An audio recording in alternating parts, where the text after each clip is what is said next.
একাদশ শ্রেণী ভর্তি ২০২৫ কোন কলেজে ভর্তি হতে কত পয়েন্ট লাগবে?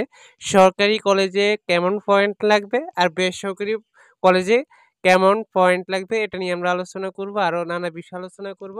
তাই প্রত্যেকে ভিডিওটা কোনো না সম্পূর্ণ দেখবে। যারা এখনো চ্যানেলটি সাবস্ক্রাইব করেনি, চ্যানেলটি সাবস্ক্রাইব করে রাখবে। যারা সরকারি কলেজে ভর্তি হতে চাও তাদের জিপিএ 5 থাকতে হবে। মিনিমাম তোমরা 4.90, 95 এমন থাকতে হবে।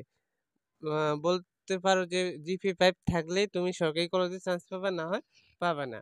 আর বেসরকারি কলেজ যেগুলো আছে ওইগুলাতে তোমরা বা গ্রামের কলেজ যেগুলো আছে, গ্রামের কলেজ যেগুলো আছে বেসরকারিতেও তোমরা পয়েন্ট ভালো লাগবে। কিন্তু গ্রামের কলেজ যেগুলো আছে ওইগুলাতে তোমাদের পয়েন্ট একটু কম হলেও ভর্তি হতে পারবে। ওইগুলা ধরো 4.50 তারপরে এমন আছে। আবার সায়েন্সে ধরো 5 পয়েন্ট লাগে, আর্টসে ধরো আবার 3 পয়েন্ট হলে ভর্তি হওয়া যায় গ্রামের কলেজ যেগুলো আছে।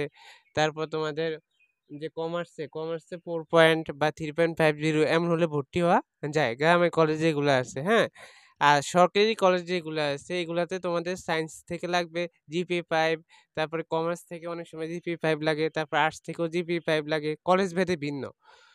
আবার অনেক কলেজে কি করে সায়েন্স থেকে 5 পয়েন্ট লাগে আর তোমাদের বাণিজ্য এবং মানবিক বিভাগের 4.50 লাগে ভর্তি হতে, আবেদন করতে হলে এমন পয়েন্ট লাগে। এক কলেজে একেক রকম। তো তোমরা যারা জিপিএ 5 পেয়েছো তারা অনায়াসে যেকোনো কলেজে চান্স পেয়ে যাবা। আর যাদের পয়েন্ট একটু কম তাদের একটু ঝামেলা হবে। তারা গ্রামের কলেজে আবার চান্স পেয়ে যাবা। গ্রামে তোমাদের তেমন পয়েন্ট লাগে না। কারণ ওইখানে ছাত্রছাত্রী কম থাকে। শহরের কলেজগুলোতে বা জেলা পর্যায়ে বিভাগীয় কলেজ যেগুলো আছে ওগুলোতে পয়েন্ট একটু বেশি লাগে। আর ওভারঅল এবার সবারই পয়েন্ট একেবারে খারাপ। অনেকেরই পরীক্ষা খারাপ হয়েছে, অনেকেই ফেল করেছে। তো তোমরা পর থেকেই ভর্তি হতে পারবা। যারা পাস করেছো তারা পর থেকে ভর্তি হতে পারবা। টেনশন করতে হবে না।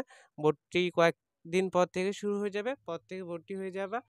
ভর্তি সংক্রান্ত আমরা আরো আপডেট দিব। তারপরে তোমাদের কোন কোন বিষয়ে সাবজেক্ট চয়েস দিবা, তারপরে হচ্ছে কোন কোন বই তোমাদের একাদশ শ্রেণীতে পড়তে হবে, এইসব নিয়ে আমরা ভিডিও দিব। তাই পর থেকে চ্যানেলটি সাবস্ক্রাইব করে রাখবা। ধন্যবাদ সবাইকে। আল্লাহ হাফেজ।